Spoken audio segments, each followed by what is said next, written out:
Astaghfirullah. Bismillahirrahmanirrahim. Assalamualaikum warahmatullahi wabarakatuh.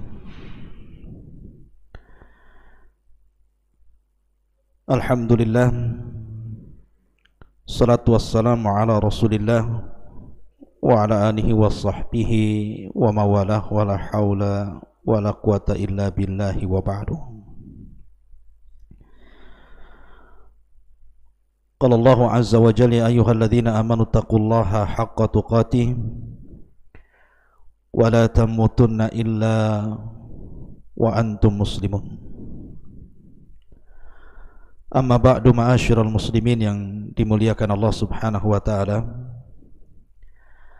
Alhamdulillah, di malam hari ini dengan izin Allah subhanahu wa ta'ala kembali kita bisa duduk di majlis ilmu, tentunya lewat media Jabal Uhud.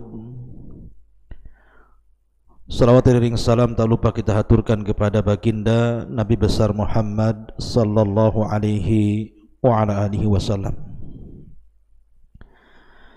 Pembahasan di malam hari ini kita akan membahas tentang jin yang paling bahaya bagi manusia. Jinnu al-ashik. Jin al-ashik. Ma'asyiral muslimin yang dimuliakan Allah subhanahu wa ta'ala, kita tahu bahwa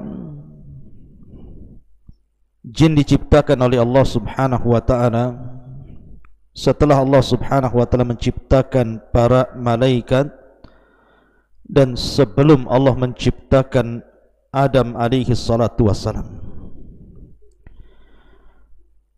Kehidupan jin sama dengan kehidupan manusia, dan jin juga mukallaf sama dengan manusia berdasarkan firman Allah subhanahu wa ta'ala, wa ma khalaqtul jinna wal insa illa liya'budun. Tidaklah aku ciptakan jin dan manusia kecuali keduanya disuruh untuk beribadah kepada Allah azza wa jalla. Nah, di antara jin ada orang-orang atau jin-jin yang saleh. Wa inna minnas salihun, dan di antara kami ada jin-jin yang saleh. Wa minna duna dzalik, tetapi ada yang tidak saleh, ada yang jahat. Kunna tara'iqa qidada, kami ini bertingkat-tingkat, kata jin. Lah, di antara jin yang menjadi anak buah iblis yang paling jahat dan selalu menggoda manusia adalah jinnul ashik. Jin yang disebut dengan jin al-ashik. Siapa jin asyik ini? Bagaimana dia dikatakan akhtarul jin, jin yang paling bahaya, terutama bagi kaum muslimin? Dan bagaimana caranya kita lepas daripada jinnul ashik ini? Ma'asyiral muslimin yang dimuliakan Allah subhanahu wa ta'ala, kita tahu bahwa di antara cara jin masuk ke tubuh manusia adalah dengan cara masuk ke jalan darah manusia.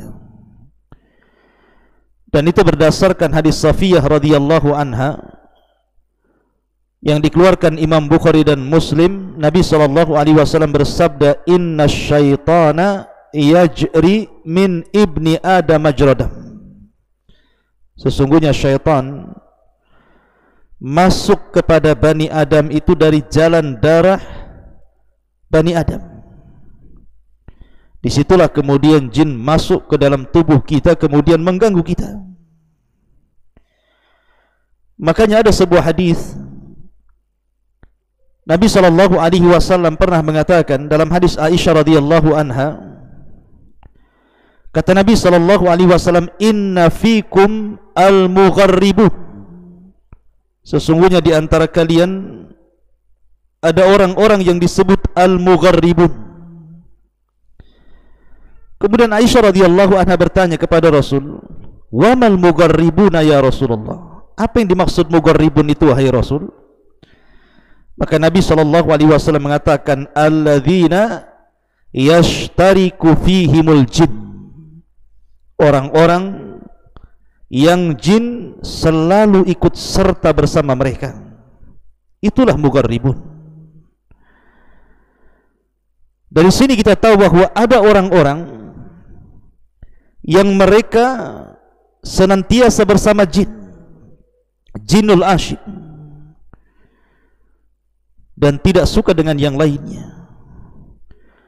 Oleh karena itulah maka kenapa jin asyik ini dikatakan akhtarul jin, jin yang paling bahaya, karena dia tidak mau melepaskan orang yang disukainya.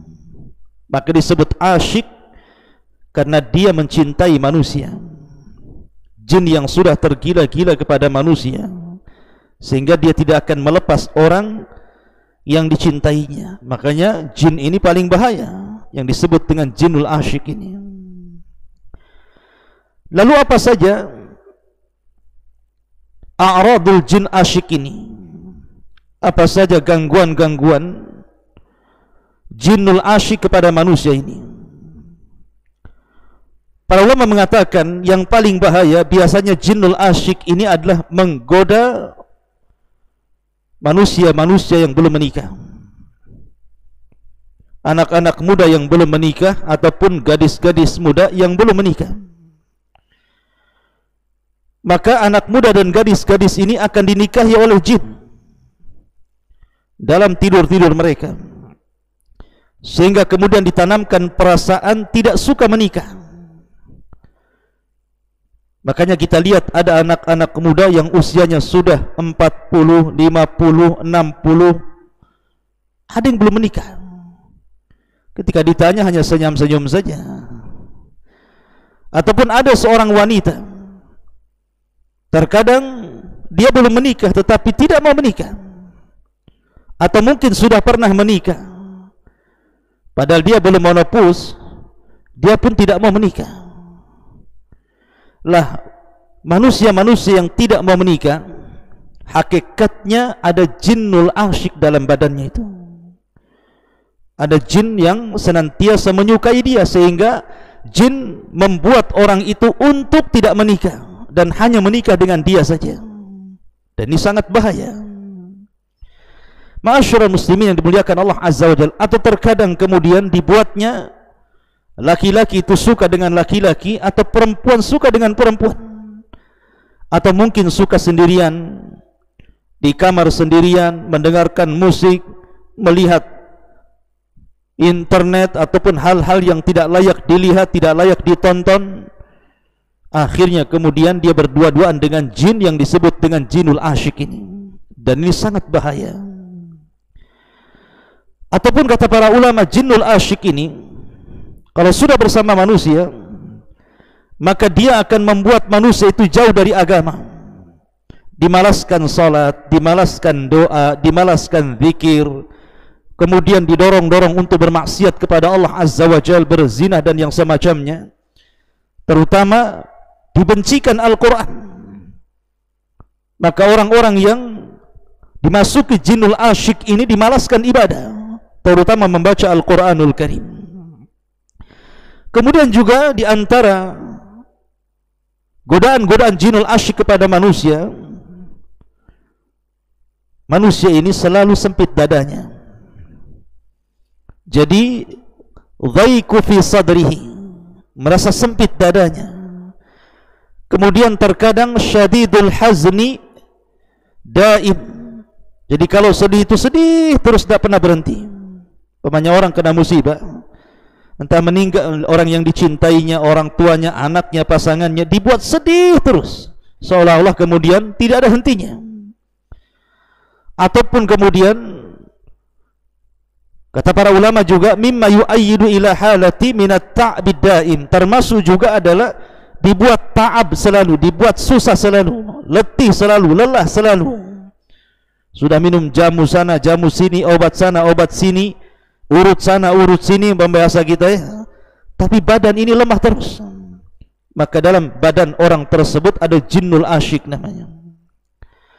Ataupun terkadang dibuatnya seseorang itu bercanda berlebihan, sehingga tidak sadar seseorang itu mengucapkan kalimat-kalimat kotor, menggibah orang hanya untuk bercanda. Atau syiddatul ghadab, atau terbalik mungkin dibuat orang itu marah bersangatan. Entah apa maksudnya, tiba-tiba dia marah, tersulut emosi sedikit dia emosi, marah dan begitu seterusnya. Kata para ulama berarti dalam badannya ada jinnul asyik. Kemudian juga dibuat bermimpi melakukan hubungan seksual. Dalam mimpinya berhubungan dengan, kalau dia sudah menikah maka bermimpi dengan orang yang bukan suaminya, mungkin dengan tetangganya, mungkin dengan temannya, mungkin dengan orang lain. Atau kalau belum menikah maka dia akan dimimpikan, dan itu selalu sering melakukan ataupun selalu dimimpikan seperti itu. Hakikatnya sesungguhnya jinnul asyik masuk pada jalan darah orang tersebut, kemudian membuat hayalan-hayalan dalam mimpinya, sehingga kemudian akhirnya pun dilupakan dari waktu-waktu salat. Lah dari sini kata para ulama, kenapa jinnul asyik ini sangat bahaya sekali. Lalu bagaimana caranya supaya kita ini terhindar dari jinnul asyik ini? Yang pertama, qiraatu ayatil kursi. Bacalah ayat kursi. Berdasarkan hadis Bukhari radhiyallahu an, dari Abu Hurairah radhiyallahu an, ketika Abu Hurairah radhiyallahu an kemudian menjaga pembendaharaan zakat, tiba-tiba ada pencuri, rupanya dia adalah syaitan. Kemudian syaitan ini mengatakan kepada Abu Hurairah, "Ya Abu Hurairah, maukah ku ajarkan kepadamu, idza awaita ila firashik, kalau engkau hendak menuju pembaringanmu, faqra ayat al-kursi, bacalah ayat kursi. Lan yazala ma'aka minallahi hafidhun wa la yaqrubuka syaitanun hatta tusbih." Maka Allah subhanahu wa ta'ala akan senantiasa menjagamu, dan tidak ada satupun syaitan yang bisa mendekatimu sampai subuh. Makanya bacalah ayat kursi sebelum tidur, supaya tidak datangi jinnul asyik. Kemudian yang kedua, qiraatu akhir ayataini min suratil Baqarah fi kulli lailatin. Bacalah akhir dua ayat dari surah Al-Baqarah setiap malam. Sebagaimana hadis yang dikeluarkan dari sahabat Abdullah ibn Mas'ud radhiyallahu an dari Nabi sallallahu alaihi wasallam, di mana beliau bersabda, al-ayatani min akhir suratil Baqarati man qara'ahuma fi lailatin kafatahu. Kata Nabi SAW, dua ayat di akhir surah Al-Baqarah, barang siapa yang membaca keduanya setiap malam, kafatahullah, maka Allah subhanahu wa ta'ala akan senantiasa menjaga dia dari syaitan. Kemudian yang ketiga, doa yang diajarkan Nabi SAW yang disebut dengan zikir pagi dan petang. Ma'ruf zikir pagi dan petang. Ada zikir yang dibaca pagi hari, ada yang zikir yang dibaca sore hari, dan itu sangat membantu kita untuk menjauhi dari gangguan jinnul asyik ini. Kemudian juga seseorang itu al-mudawamatu ala tatyibil badani bil miski. Kalau anda punya minyak misik, maka selalulah minyak misik itu digunakan untuk wangian badan kita, kemudian pakaian kita, karena malaikat itu suka dengan yang wangi-wangi dan syaitan itu suka dengan yang berbau busuk. Maka ketika badan kita wangi, pakaian kita wangi, maka malaikat akan mendekat dan jinnul asyik akan menjauh. Kemudian juga perbanyaklah baca Al-Quran, karena orang yang membaca Quran itu bisa melemahkan tipu daya syaitan. Syaitan itu memiliki tipu daya, tetapi tipu daya syaitan bisa dilemahkan dengan Al-Quran. Maka perbanyak membaca Al-Quran. Kemudian bagi anda anak-anak muda yang belum menikah dan sudah sanggup untuk menikah, maka menikahlah. Karena Nabi SAW mengatakan dalam hadis Nabi SAW, ya ma'syaras sabab, man istata'a minkumul ba'a falyatazawwaj fa innahu aghaddu lil basari wa ahsanu lil faraji. Wahai anak muda, apabila kalian sudah sanggup, memiliki kesanggupan untuk menikah, menikahlah. karena itu bisa menundukkan pandangan dan bisa menjaga kemaluan.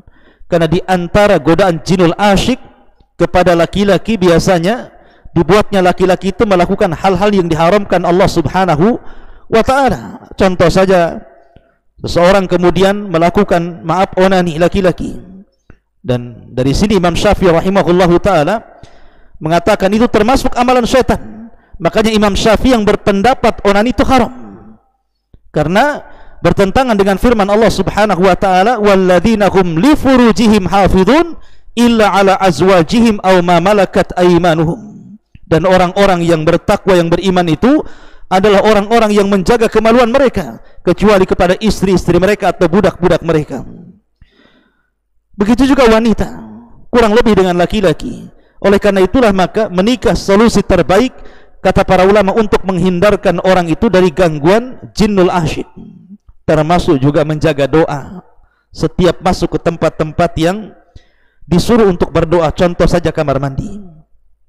Kenapa Nabi SAW kemudian berdoa, mengajarkan doa setiap kita masuk ke kamar mandi? Allahumma inni a'udzubika minal khubthi wal khaba'is. Karena jinnul asyik ini, kalau dia laki-laki maka dia akan menggoda perempuan. Kalau dia perempuan, dia akan menggoda laki-laki.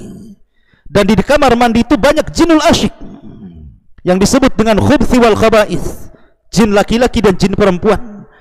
Makanya orang yang membaca ta'awud ketika masuk ke kamar mandi, walaupun dia telanjang bulat, aurat besarnya nampak, maka Allah akan tutupi dan jin-jin itu tidak bisa melihatnya. Tetapi kalau seandainya seseorang itu kemudian tidak membaca doa ini, maka mereka bisa melihat aurat kita. Kalau selalu dan keseringan melihat aurat kita, boleh jadi jinnul asyik itu akan jatuh cinta kepada kita dan tidak mau melepaskan kita, na'udzubillah. Termasuk juga Nabi SAW menganjurkan kepada suami istri apabila melakukan hubungan untuk membaca bismillah dan ta'awud kepada Allah dari syaitanir rajim. Nabi SAW mengatakan, "Lau anna ahadakum idza arada an ya'tiya ahlahu qala bismillahi Allahumma jannibna syaitan wa jannibi syaitan ma razaqtana fa innahu in yaqdir bainahuma waladun fi dzalika lam yadhurruhu syaitanu abada." Kalau seandainya salah seorang di antara kalian ketika mendatangi istrinya, dia membaca bismillah, ya Allah jauhkan dari kami syaitan, jauhkan syaitan dari apa yang akan kau rizkikan kepada kami. Kalau ditakdirkan keduanya memiliki anak, maka syaitan tidak akan memadaratkan dia selamanya. Bahkan orang-orang yang senantiasa membaca basmalah dan ta'awud, kata Imam Mujahid yang dinukilkan oleh Imam Qurtubi rahimahullahu ta'ala, beliau mengatakan, idza jama'a walam yusammi in tawal jana ala ikhlilihi fajama'a ma'ahu fadzalika qauluhu lam yatmishunna insun qablahum walajan. Kata Imam Mujahid, apabila seseorang melakukan hubungan suami istri dan dia tidak membaca basmalah atau tidak ta'awud kepada Allah Azza wa Jal, maka jin asyik ini akan ikut berhubungan bersamanya, na'udzubillah, akan ikut melakukan hubungan bersamanya. Jadi kalau seandainya suami istri berdua, maka yang ketiganya jin asyik ini yang ikut kemudian menggauli salah satunya, na'udzubillah. Inilah kemudian firman Allah Azza wa Jal ketika mensifati para bidadari sorga, lam yatmishunna insun qablahum walajan, di mana para bidadari itu tidak pernah disentuh oleh manusia, begitu juga disentuh oleh jin. Karena di sorga itu semua mengingat Allah Subhanahu wa ta'ala dan tidak ada yang mengganggunya, kehidupan yang sangat sempurna. Berbeda di dunia, kita harus banyak-banyak ta'awud kepada Allah Subhanahu wa ta'ala. Ma'asyiral muslimin yang dimuliakan Allah Azza wa Jalla, dari sini kita tahu bahwa bahayanya jinnul asyik, dan kalau sudah tahu bahayanya, maka berusahalah menjauh daripada mereka dengan langkah-langkah yang tadi saya sebutkan. Mudah-mudahan manfaatnya. Subhanakallah bihamdika asyhadu an la ilaha illa anta astaghfiruka wa atubu ilaik. Allahu ta'ala alam. Assalamualaikum warahmatullahi wabarakatuh.